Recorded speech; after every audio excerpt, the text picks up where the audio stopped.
गमतीचा भाग असा की मी सतत बघितलेला आहे, त्यातला मी बारकाईने पाहत असल्यामुळे मला माहिती की ज्या वृत्तपत्राचं संपादकीय वाचनीय असतं त्याच संपादकीयाचा उल्लेख असतो, आणि ज्या वृत्तपत्राचं संपादकीय वाचनीय नसतं ते केवळ एडिट आहे म्हणून वाचा असं तुम्ही कधीच नमूद केलेलं नसतं. बारकाईने पाहणाऱ्यांना हे लगेच लक्षात येऊ शकतं. अगदी बरोबर आहे, कारण शेवटी तुम्ही जेव्हा काही सांगता तेव्हा तुम्ही तटस्थ आणि निरपेक्ष आणि सत्यच सांगितलं पाहिजे, ह्याच्यावर माझा विश्वास आहे.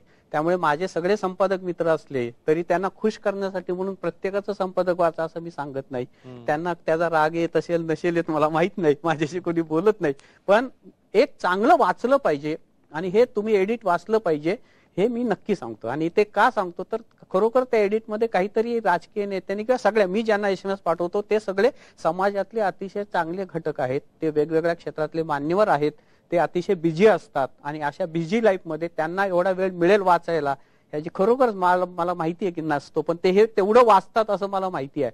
म्हणजे मुख्यमंत्री सुद्धा मला म्हणाले की मी स्वतः तुमचं आल्यानंतर रात्री काही तुम्ही सांगितलेलं वाचतो पुन्हा. म्हणजे हे इथपर्यंत ते झालेलं आहे किंवा पोहोचलेलं आहे. किंवा शरद पवार आणि सुशील कुमार शिंदे दिल्लीत असतात, त्यांना रोज सगळे मराठी पेपर मिळत नाहीत, पण त्यांना ह्याचा उपयोग होतो ना, त्यांना ह्याचा उपयोग होतो. काय झालं महाराष्ट्राच्या वर्तमानपत्रामध्ये, हे दिल्लीत जे राजकीय नेते आहेत, दिल्लीतले जे काही पत्रकार आहेत, त्यांना जे माझे SMS जातात त्यामुळे त्यांना कळतं की महाराष्ट्रात काय चाललंय. एका वर्तमानपत्राच्या मालकांना मी विचारलं की तुम्हाला माझे SMS येतात ह्याची काही अडचण होते का, कारण ते सारखे परदेशात जात असतात.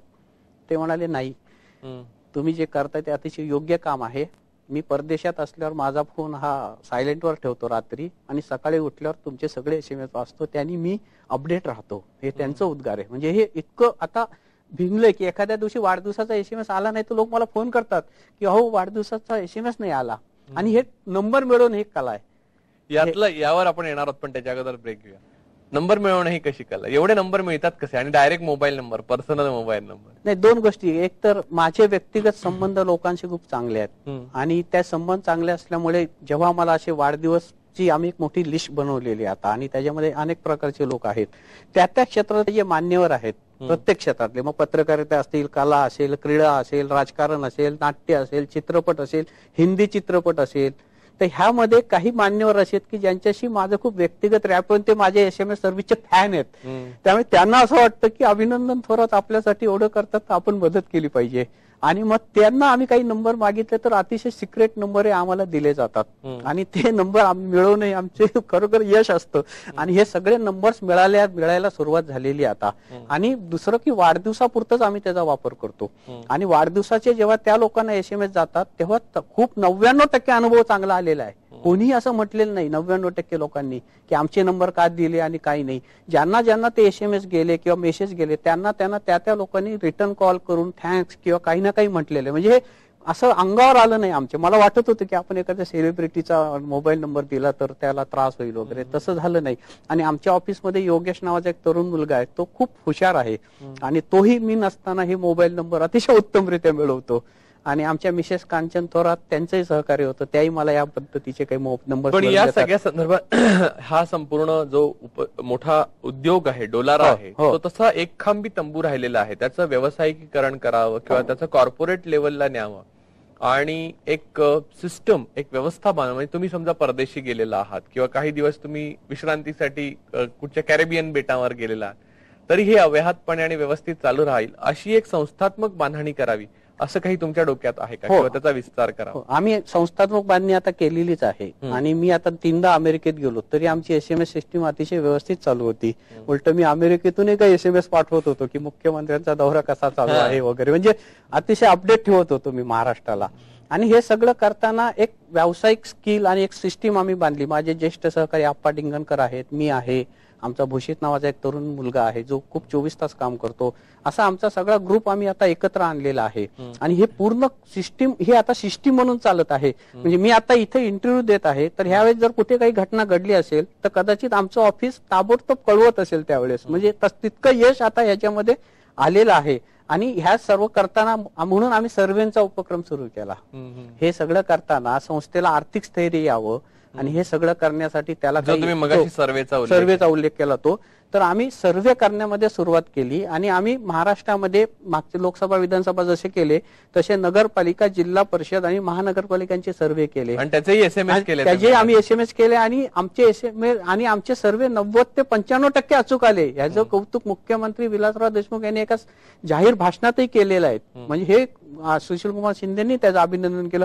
शरद पवारांनी स्वतः माझं दिल्लीमध्ये अभिनंदन केलं होतं ताज मानसिंग हॉटेलमध्ये विलासरावांच्या उपस्थितीत की इतकं उत्तम सर्व्हे केले म्हणून. आणि कुठेही सेफॉलॉजीचा गाजावाजा न करता कारण माझं असं म्हणणं की सेफॉलॉजिस्ट जे आहेत ते त्यांच्या पद्धतीने काम करतात. आम्ही जे काम करतो हे एक ग्रुप म्हणून, स्टडी रिपोर्ट म्हणून काम करतो आणि म्हणून आम्हाला युपीच्या सर्व्हेची जबाबदारी आली आणि युपीच्या एका बड्या राजकीय नेत्यांनी आम्हाला फोन करून विनंती केली की तुम्ही आम्हाला युपी मध्ये काय परिस्थिती ती सांगा. आणि आम्ही त्यांना अभ्यास करून आम्ही जो रिपोर्ट दिला तो असा दिला की तुमचा पराभव होत आहे. हे आम्ही त्यांना तिसऱ्या फेज नंतर सांगितलं.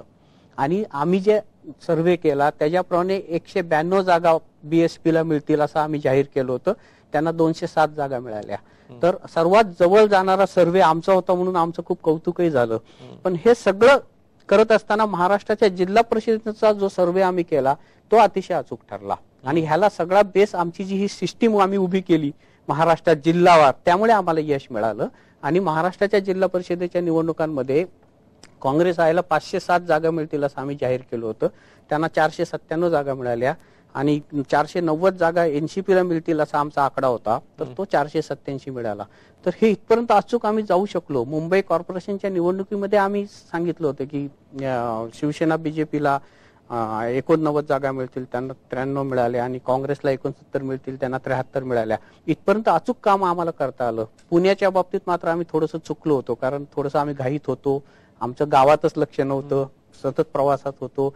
पण पुणे सोडून आमचे बहुतेक सगळे नाशिक वगैरे सगळे हे आले आणि आम्ही हे वेबसाईटवर टाकतो. आम्ही वेबसाईट डेव्हलप केली त्यासाठी. त्याचे ठोक पुरावे ठेवता तुम्ही? हो, आम्ही हे सगळं वेबसाईटवर टाकले. SMS पण करतो आणि वेबसाईटवर पण टाकले. या 2 दिवसात तुम्ही काल आणि आज तुम्ही जे सगळं हे एवढ्या प्रकारच्या वेगळ्या विश्वामध्ये तुम्ही काम जे केलेलं आहे आणि करता आहात त्याच्या पार्श्वभूमीवर अखेरचा प्रश्न विचारतो की पुढे काय ठरवलंय?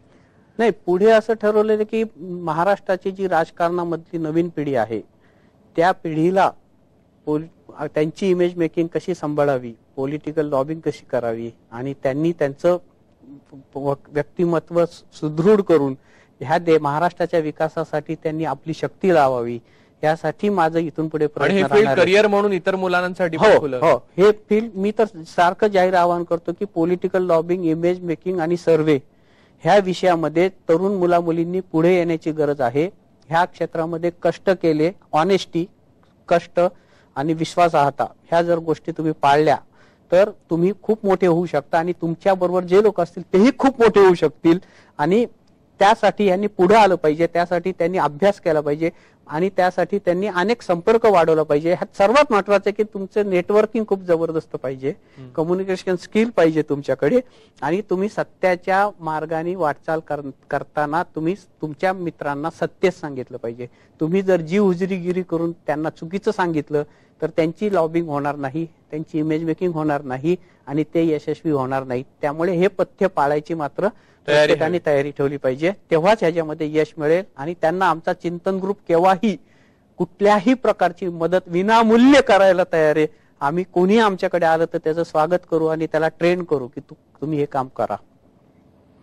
थोरात, तुम्ही काल आणि आज या तुमच्या वेगळ्या आणि प्रसंगी ज्याच्यामुळे निराशा पदरी येऊ शकते आणि प्रसंगी टीकेला सामोरं जाऊ शकतं, कारण एकेकाळी तुम्ही जर सुरुवात केली तेव्हा तर अजिबात प्रतिष्ठा नसलेला हा व्यवसाय होता, त्यामध्ये तुम्ही पाय रोवून उभे राहिलात आणि आज अशी परिस्थिती आलेली आहे की अनेक राजकीय नेतेच नव्हे तर पत्रकार आणि अनेक माणसं माहितीसाठी तुमच्यावर अवलंबून राहायला लागलेली आहे. ही विश्वासार्हता मिळवली, त्याचे जे सगळे पैलू आहेत ते आमच्या समोर उघड केलेत, त्याबद्दल टीव्हीच्या सर्व प्रेक्षकांतर्फे मी आपले आभार मानतो. धन्यवाद. थँक्यू. नमस्कार.